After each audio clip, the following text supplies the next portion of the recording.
Quiero agradecer a Héctor Campos y al doctor José Daniel Rodríguez Robinson por su participación en este video, en el cual vamos a tratar temas relacionados con la indemnización de daños y perjuicios, tanto en el ámbito penal como en el ámbito civil, las diferentes problemáticas que se enfrentan en la práctica, y vamos a analizar algunos casos recientes para ver cómo se está resolviendo actualmente estos temas en nuestro sistema. Espero lo disfruten. Muchas gracias. Entonces, explícanos cómo hace el juez penal para dictar indemnización en un proceso. ¿Qué es lo que evalúa? ¿En favor de quién? ¿Qué elementos pide? ¿O es simplemente al peso? ¿Cómo funciona esto? En la práctica, ¿no? No, te explico en la práctica. Y permíteme comenzar con una anécdota que me ocurrió cuando era estudiante de Derecho en la Universidad de San Marcos, en el curso de Derecho Procesal Penal con el maestro García Rada, José Domingo. Un día nos hacía leer sentencias y cuestiones, ¿no?, propias del proceso.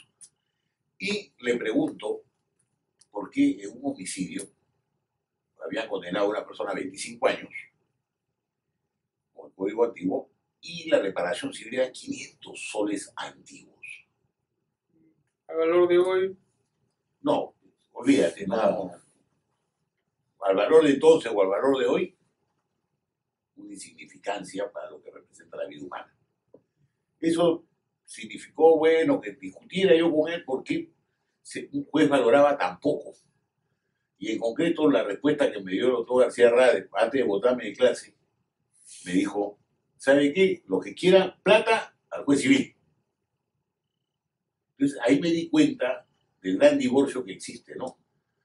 Más le preocupa a la justicia aplicar una pena grande que impacte en la sociedad que la reparación civil por el daño causado. Ahora, pero hoy día la normativa, ¿qué te dice? Con respecto Mira, la normativa es pobre, tanto en el Código de Procedimientos Penales del 40, ¿no?, que corresponde a la parte civil, como en el nuevo Código Procesal Penal, actor civil, ¿no?, con esta agravante que ahora te hace una distinción, ¿no?, de que en el nuevo código se exige que si se constituye un actor civil, desde ya tiene que promover su pretensión resarcitoria. Entonces no solamente deberá realizar actos de prueba para que se investigue y se descubra los autores, cómplices de un delito, sino que además vaya planteando, ¿no?, vaya fundamentando su pretensión resarcitoria. ¿Y eso es vía un incidente o es no, una... es en el mismo expediente del cuadro principal. ¿Y la pretensión tiene que ir solamente contra el autor del crimen o hay responsables? Bueno, si hay tercero civil, por ejemplo, típicos accidentes de tránsito, ¿no?, de empresas o de personas jurídicas, etcétera, que no conducían el vehículo, se tiene que hacer extensivo al tercero civil responsable, ¿no? Pero, ¿qué sucede? Nunca fundamentan los abogados hasta ahora, ni los fiscales en sus acusaciones, fundamentan el porqué del quantum que están pidiendo en su reparación civil. En otras palabras, no valoran los daños patrimoniales o los daños extrapatrimoniales, etc. Igual ocurriría pues con los delitos contra el honor, ¿no?, que hay que ver el tema de la afectación al honor objetivo, el honor subjetivo, etcétera, que nos habla la doctrina. No se valora, no hay ningún criterio. Y acá viene sí responsabilidad de los abogados ejercientes y litigantes, que ellos son los que deben promover y preocuparse por actuar, realizar actos de aportación de pruebas, por ejemplo, para el daño moral, ¿no? En cuanto a afectados psicológicamente, hay que presentar informes, pericias de psicólogos, etcétera, y demostrarle al juez cuál es el fundamento de su petición. No se hace. No hay un criterio que diga: mira, yo pido 200.000 soles porque considero que 200.000, pues. No se preocupan si quedan niños desvalidos, o sea, hay herederos, ¿no? Pongamos que la persona muere, que al muerto uno ya no lo va a indemnizar, no se beneficia en nada. Aparte que la vida para mí no tiene valor, todas las vidas son importantes, ¿no?, sino más que todo es verificar el fondo de los herederos, los chicos que quedan desvalidos, la mujer que queda sola, llena de deudas, etc. Bueno, ahí viene un buen punto, Héctor. Legitimidad para pedir el daño moral, por ejemplo, o el daño extrapatrimonial. En penal nos hablan de herederos, que no necesariamente es familia. Así es. Los criterios que se han venido manejando ya en cortes de índole civil, el tema de la legitimidad, ¿hasta dónde se extiende? ¿Hasta dónde crees tú que debe irse? Porque tienes que ser heredero, tienes que ser familia. ¿Cuál es el lazo familiar? A ver, en materia civil la situación es tan complicada por la incertidumbre que existe en cuanto a la valoración para la procedencia del daño moral o para su acreditación como la hay en la vía penal. Si bien es cierto, por especialidad uno tendería a pensar que es mejor la labor del juez civil que la del juez penal, en los hechos eso no es así. Y un punto concreto es, por ejemplo, el que menciono, lo relativo a determinar quiénes tienen la legitimidad para obrar, para pedir un determinado daño, sea patrimonial o no patrimonial, no está claramente determinado en la norma. Y si nos centramos en el punto concreto, que es la reparación del daño moral, la claridad está ausente. Te dice víctima o su familia. Así es. Y ahí entramos a quién es familia. Queda claro quién es la víctima, pero para determinar el alcance del esquema o del alcance del término familia, ahí sí podemos entrar a discutir, porque tendríamos varias opciones. Tendríamos la familia reconocida en el Código Civil, tendríamos el esquema de la familia reconocida y elaborada por el Tribunal Constitucional, tendríamos el esquema de familia como familia alternativa, la familia legalmente constituida, y determinar en qué supuestos las personas están legitimadas o no para pedir daño moral legalmente no queda claro en la jurisprudencia tampoco. Sí, hace tiempo yo conversaba con Alex Plácido y me hablaba de la familia, por ejemplo, poliafectiva, el caso Badani. Ya. Badani tiene 6 mujeres, mujeres, 7 mujeres, o la familia homoafectiva, que es la familia de parejas de un mismo sexo. Así es. Entonces, por ejemplo, en un evento que va a evaluar un juez penal por criterios penales, ¿les tiende a dar reparación civil o indemnización a este tipo de familias o se circunscribe, por ejemplo, a quiénes son los herederos como antiguamente se hacía?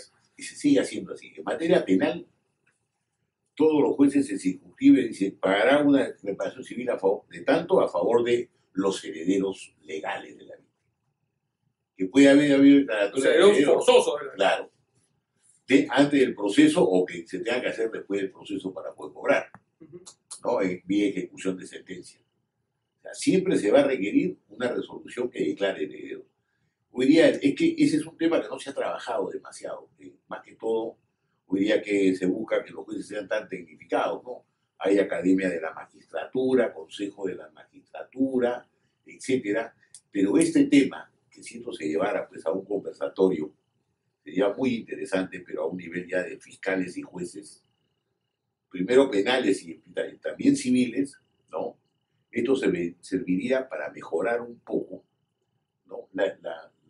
Resarcir, mejor dicho, a las víctimas. Todos los días vemos accidentes de tránsito, 3 muertos, 5 muertos, 10 muertos, 15 muertos, 50 muertos. Que pagan el entierro, el SOA, lo que cubra. Otro tema que tenemos es el tema probatorio, ¿no? Hay personas que te dicen en los casos, básicamente el daño moral, tú no tienes que probarlo. Tú lo que tienes que probar es el evento dañoso y que ha existido de alguna manera una víctima y tienes que presumir el perjuicio. Otra teoría que va más al ámbito procesal, la teoría de la prueba, la carga de la prueba, te dice si hay que demostrar el daño moral. Y eso en base también a los conceptos que implica el daño moral. Tú, Héctor, ¿cómo ves esto? Yo creo que el tema de la prueba del daño moral es un buen ejemplo de cómo lecturas civilistas y lecturas procesalistas pueden llegar a tener algún grado de coherencia y de unidad. Desde un punto civil, se dice que para acreditar la existencia del daño moral no es necesario aportar ninguna prueba porque estamos frente a un daño, se denomina in re ipsa. ¿Qué quiere decir in re ipsa? Un daño que se deriva de los propios hechos que generaron la actuación. O sea, si muere el familiar o el padre de la víctima, pues entonces para cómo se va a exigir prueba de que hay un sufrimiento detrás de la muerte de este familiar, este dolor está reflejado en los propios hechos de la muerte. Si hay una lesión al derecho al honor o al derecho a la intimidad, pues entonces no se tiene que acreditar el mismo porque basta la invasión a la intimidad, basta la agresión al honor para que se configure el daño moral. Entonces dice, es un daño que no está probado. Yo creo que esta lectura civilista pierde de vista que a nivel procesal los medios probatorios no solamente son medios probatorios típicos, ¿no? Existen los que se denominan los sucedáneos de medios probatorios, en donde junto a los indicios tenemos a las presunciones. Y dentro de las presunciones, que si bien pueden ser legales o judiciales, las que importan son las judiciales. Si uno llega a entender que una presunción judicial permite que mediante el razonamiento el juez pueda arribar a una conclusión sobre la base de ciertos hechos, pues entonces la presunción judicial es precisamente el medio de prueba que complementa perfectamente la argumentación del daño in re ipsa. No es que el daño in re ipsa no merezca, no es que no merezca, no deba ser probado. Debe ser probado y el medio de prueba es la presunción judicial. Y eso es importante porque la presunción judicial va a exigir para su operatividad un requisito fundamental, que es la motivación que deba realizar el magistrado. O sea, no solo para determinar la cuantía debemos fijarnos a los criterios de motivación, sino también para fijar la propia existencia del daño. Yo creo que si uno entiende esta correlación que puede haber entre civil y procesal, las discusiones se acabarían. O sea, la forma de probar la existencia del daño moral es vía una presunción judicial. Claro, el problema es que a veces no se le da estas herramientas al magistrado, y ahí destaco un poco lo que decía Nicolás hace un momento. O sea, hay una labor del abogado de aportar y facilitar las resoluciones del magistrado. A veces el magistrado dice, es evidente que hay un daño moral. Y la otra parte va a cuestionar ese argumento porque dice, es evidente y por lo tanto no motivado. Si al momento de presentar la invocación del daño decimos, esto no es un tema de evidencia, es un tema de presunción judicial que tiene su explicación propia en las normas del Código Procesal Civil, se le facilita la labor al momento del juez para motivar ese extremo de su sentencia y que tenga una decisión por lo menos más sólida para ejecutar. Donde se ve la patología de esto, por lo menos la noté yo, es en el caso Utopía. En el caso Utopía tienes varios deudos y muchos heridos. Así es. Y a las familias de los deudos o a los heridos se le da, si tú has muerto, se te da un monto indemnizatorio que era uniforme para todas las familias. Si tú quedaste herido, se te da el mismo monto indemnizatorio sin importar el tipo de herida que has tenido. Con lo cual veías que el juez lo que le daba era un valor objetivo a vida y lesión, sin entrar a ver si, por ejemplo, esos padres habían perdido a su único hijo, o si era un padre ausente y una madre dedicada. Es decir, no miraba la magnitud del daño ni el menoscabo sufrido a la víctima, y lo mismo sus padres. Para saber el tema de las lesiones, ¿no? Una cosa es romperte un dedo, otra cosa es perder una pierna. Lógico. ¿No? Esto es una práctica común en el tema penal. ¿Cómo los jueces cómo hacen? ¿Qué evalúan? Sí, casualmente, y vuelvo a esto, ¿no? Sin ser repetitivo, los jueces han estado preparados más que todo para preocuparse, ya sea por presión mediática, de prensa escrita, hablada, televisada, a poner la pena más alta, olvidándose totalmente, ¿no?, el daño y el resarcimiento a las víctimas. Ese caso de Utopía grafica un poco, ¿no? Y ojo que ahí tenía un abogado fuerte como César Nagasaki, que ha estado luchando, el finado Lucho Delgado Aparicio, que luchaba no solamente por su hija, sino por muchos padres, ¿ya? Y que la sanción resarcitoria, que yo digo mucho, desde prefiero paguen algo a la víctima más que mandar 30 años de la cárcel a un fulano. Porque lo mandas a la cárcel 30 años y te dices, bueno, pues yo no tengo plata para pagar, pues, ¿qué van a hacer? Demándenme otra vez. No hay un criterio. Y esto debería venir, desde el punto de vista penal, ya desde el Ministerio Público. Hoy ya que hay un nuevo Código Procesal Penal, el Ministerio Público como titular de la acción penal, etcétera, etcétera, la carga de la prueba, cuando promueve la investigación preparatoria, si es que los familiares de la víctima, en caso de muertes o de lesionados, no se han presentado al proceso, él puede sustituir en ese aspecto, ¿no?, las pretensiones resarcitorias, indemnizatorias a favor de la víctima, sin perjuicio de señalar la pena. Por ejemplo, acaban de detener a una mujer que en estado de ebriedad ha incurrido en un concurso de delitos. Entonces, por lo tanto, deben haber diversas reparaciones civiles por desobediencia a la autoridad. ¿Quién sería el beneficiario? La policía, el Ministerio del Interior. Por la seguridad pública, por conducir en estado de ebriedad. ¿Quién será? El Ministerio Público. Por las policías que puedan resultar lesionadas. ¿Quiénes serán? Las policías, no el Ministerio del Interior. Pero no, los fiscales no se preocupan de eso. No lo ven. No. Ellos se encargan de responder a la presión mediática. ¿no? Quieren detener a todo el mundo, matar a la cárcel a todo el mundo, en sus acusaciones incurren incluso en falta de motivación. Siempre escucho el cuento entre la motivación y fundamentos, que no es otra cosa que chancar sobre una serie de lecturas que hay sobre la motivación, etcétera, pero no hay razonamiento. No se entiende por qué. ¿Por qué? ¿Por qué fulano debe pagar tanto? ¿Por qué Orión sigue circulando? Eso no lo entiende nadie todavía, ¿no? No, o sea, no hay un juez que diga, señores, Orión quiebra. Uy, le van a poner 30.000 amparos, escándalos, etcétera, etcétera. Saldrán prestigiosos abogados a defender que el juez ha prevaricado.